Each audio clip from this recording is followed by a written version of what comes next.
Look, I think that the Biden administration deserves credit for a lot of the work that Rush was just describing, that is pulling allies closer.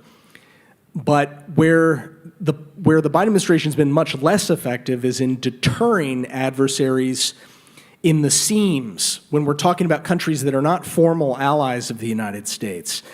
We saw the Taliban roll right into Afghanistan before we even had a chance to get on airplanes and evacuate.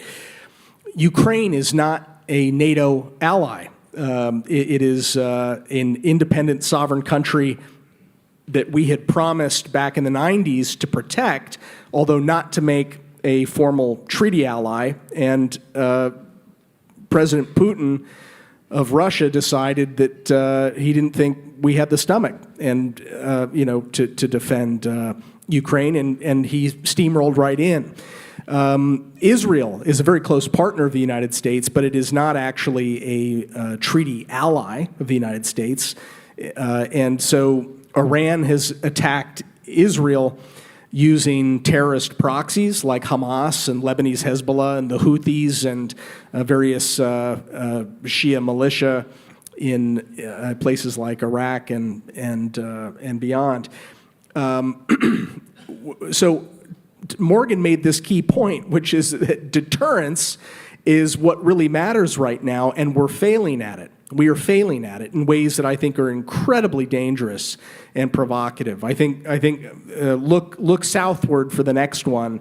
I think we'll see a crisis later this year on the border of Venezuela and Guyana. Venezuela, backed by China, Russia, and Iran. This new axis is threatening to annex its independent sovereign neighbor, Guyana, because they've got a lot of oil.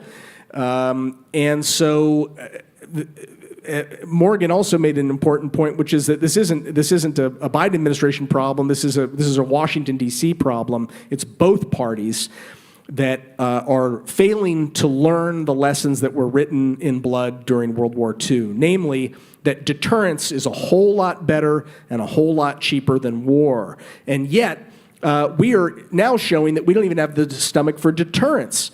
When you have a fight like the one that's taking place today, I'm praying for the Speaker of the House, Mike Johnson, that he's able to get this aid package through, because there are people on the right as well as on the left that don't think that we should be supporting countries around the world in ways that would only invite a much more expensive and costly and deadly set of conflicts in Europe and in the Middle East and in other places around the world after that.